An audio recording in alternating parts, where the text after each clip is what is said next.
Hello, नमस्ते, जय माता दी। नवरात्रे स्टार्ट होने वाले हैं और जैसे कि मैं हर फेस्टिवल्स पे उसके मूल की बात करती हूँ, जड़ों की बात करती हूँ, उसके इतिहास या उसके मर्म की बात करती हूँ, उसकी मीनिंग की बात करती हूँ। तो मुझे लगा कि नवरात्रे आ रहे हैं और मुझे ज़रूर एक ऐसी वीडियो बनानी चाहिए जो सबके लिए बड़ा हेल्पफुल हो। तो हालांकि मैं ये भी जानती हूँ कि बहुत सारी ऑडियंस है मेरी जिसको कोई भी इंटरेस्ट नहीं है इस तरीके की चीज़ों में, बट स्टिल जो सच है वो सच है और उसको उसी तरह से प्रस्तुत किया जाना चाहिए। So this is what I believe in, और इसलिए मैं हाजिर हूँ एक नई वीडियो के साथ। और मैं अभी एक गरबा इवेंट में जाने वाली हूँ, तो मैं थोड़ा सा अपना तैयार कर रही थी अपनी भूमिका कि मैं वहाँ पे अगर गई तो मुझे चीज़ें कुछ पता होनी चाहिए, है ना। जिस भी जगह पे, जिस भी मंच को हम रिप्रेजेंट कर रहे हैं वहाँ पे पता होना चाहिए सर्टेन चीज़ें। तो उसके रिगार्डिंग आई वाज सर्चिंग, दो आई ऑलरेडी न्यू इट कि मुझे ये सब चीज़ें थोड़ी बहुत आइडिया था, बिकॉज एक और इवेंट मैंने 2 साल पहले मैं एज अ सेलिब्रिटी गेस्ट वहाँ बुलाई गई थी, तो मैंने थोड़ा सा स्टडी किया था इसके बारे में, and that's how I know. तो मैं वापस से वो हिस्ट्री रिपीट करना चाहूँगी यहाँ पे, बिकॉज मैंने जो भी पढ़ा है मुझे लगता है कि हमें बार बार अच्छी चीज़ों को बताना पड़ता है, नहीं तो लोग भूल जाते हैं। और रिवाज और परंपराएं तो सब लोग हर साल निभाते हैं, लेकिन उसका जो मीनिंग है वो हमें बार बार रिकॉल करना पड़ता है, अदरवाइज़ वो कहीं गुम हो जाता है इन सारे परंपराओं और प्रथाओं के बीच में। तो गरबा के रिगार्डिंग मैंने जो भी जाना मैं वो इस वीडियो में शेयर करूँगी। तो गरबा इज़ अ वर्ड जो गर्भ से आता है। गर्भ का मतलब होता है गर्भ या वुम्ब, जो स्त्री का गर्भ होता है, वुम्ब होता है। तो बेसिकली इसको हम ऐसे समझेंगे अर्थ के रूप में कि ये जो प्रकृति है ये हमारी माँ है ना। हम इसको एज अ फेमिनिन एनर्जी या शक्ति या आदि शक्ति या दुर्गा का स्वरूप समझते हैं, और इसीलिए 9 दिन में दुर्गा की पूजा ही होती है। तो दुर्गा जो है वो प्रकृति का ही एक प्रतीक है ना, एक सिंबल है। और हम इन 9 दिनों में प्रकृति की यानी नेचर की पूजा करते हैं। तो जो फेमिनिन एनर्जी है उसको हम, क्योंकि वो सभी चीज़ें उससे निकली हैं, वो सबकी माँ है, इसलिए हम उसको गर्भ से रिप्रेजेंट करते हैं। तो गरबा इस गर्भ, संस्कृत का वर्ड है गर्भ, उससे गरबा आया। और ये आया कैसे, उसकी एक पौराणिक कहानी है।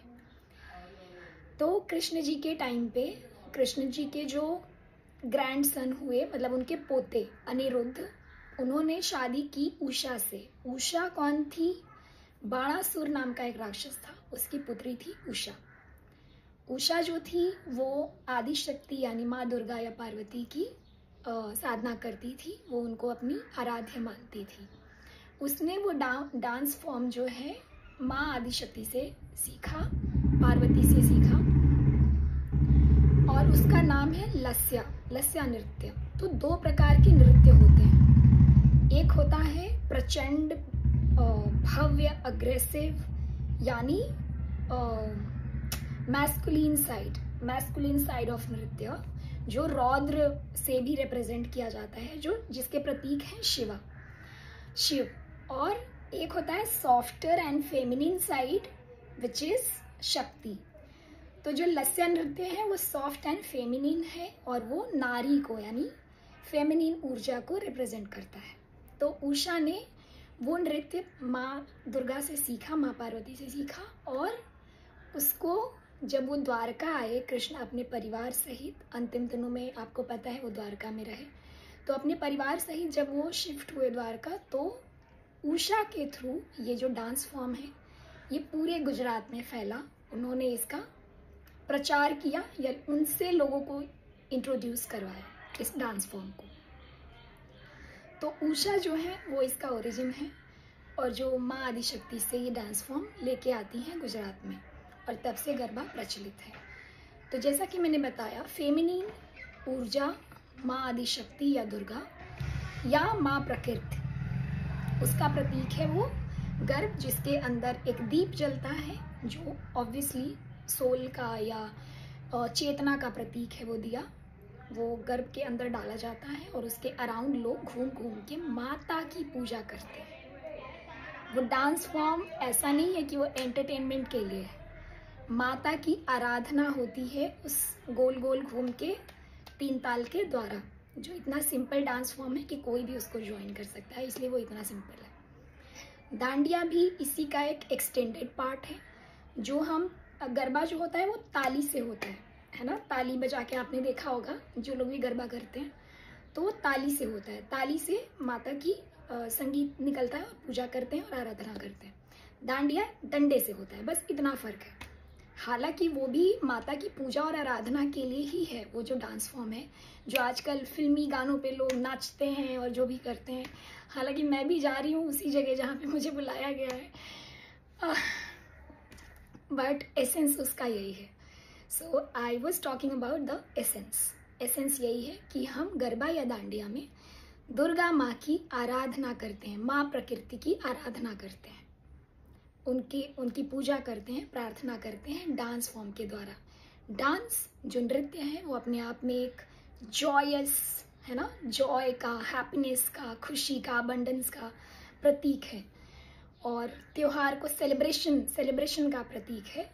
तो इस तरीके से हम माँ प्रकृति की पूजा करते हैं। प्रकृति is all about that only, life है ना, लाइवलीनेस, हैप्पीनेस, अबंडेंस।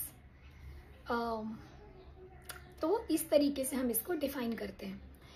अब दूसरी बात यह है कि अगर ये प्रकृति की पूजा है तो नौ दुर्गा में, नवरात्रे के दिनों में जितनी भी चीज़ें होती हैं उसमें आप ज़रूर ध्यान रखें कि आप जो भी एक्टिविटीज़ कर रहे हैं उसके थ्रू आप प्रकृति का सम्मान कर रहे हैं या अपमान कर रहे हैं।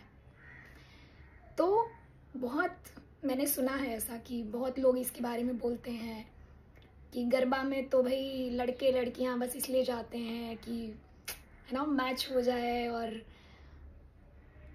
You know what I mean. तो इसका अर्थ ये है कि हम कहीं ना कहीं मूल जो मर्म है इसका, उससे हटके वो चीज़ें प्रैक्टिस कर रहे हैं। इसका मतलब ये बिल्कुल नहीं होना चाहिए। ये बहुत ही डीप मीनिंग के साथ है, डिविनिटी का प्रतीक है और इसको हम गंदा ना करें तो ही अच्छा है, यही कहना चाहूँगी। और प्रकृति का सम्मान हम कैसे कर सकते हैं वो मैं आए दिन आपसे बात करती रहती हूँ इन्हीं टॉपिक्स पे। प्रकृति की ही संतान सारे जीव हैं, ये पृथ्वी है, पर्यावरण है, पेड़ है, पौधे हैं, जीव जंतु हैं, जानवर हैं। तो आप देखिए कि आपकी ज़िंदगी में आप उनके साथ हिंसा करके माँ दुर्गा को कैसे खुश कर सकते हैं।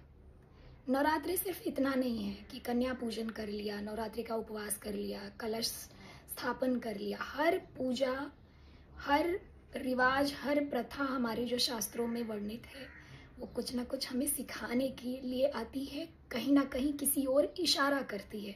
वो इशारा समझना बड़ा ज़रूरी है, नहीं तो बहुत मैकेनिकल हो जाता है हर चीज़। और दुखद बात यह है कि हम सब कुछ मैकेनिकली ही प्रोसेस कर रहे हैं आजकल।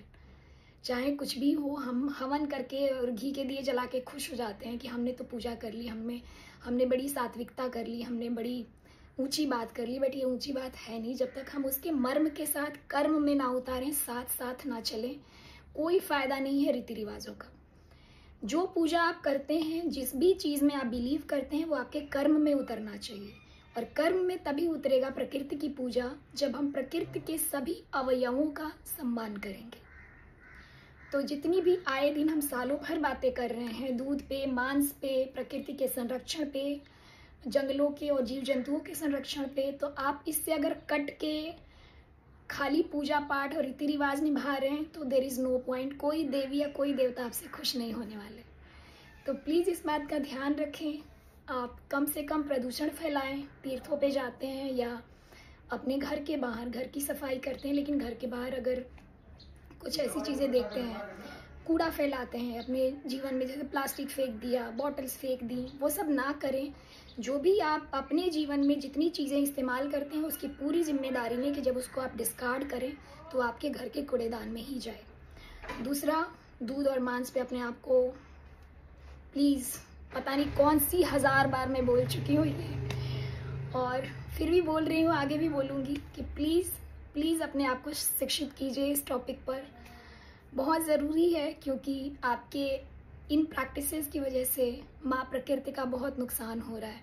और आए ही कुछ सालों में, लाइक 20-30 सालों में, हम दुखद बहुत दुखद परिणाम देखने वाले हैं। ये जो जगह है ना, ये जो धरती है, ये आपके बच्चों के भविष्य के लिए ठीक है नहीं। तो आप जितनी जल्दी अपनी आदतें सुधारें उतना ही अच्छा होगा, क्योंकि यहाँ पे रहना उन्हीं को है जिनको आप आज पैदा करके और पाल पोस के बड़ा कर रहे हैं, और जिनको आप छोड़ के जाएंगे यहाँ पर। प्रकृति का ध्यान रखिए, वो आपके बच्चों का ध्यान रखेगी। जय माता दी।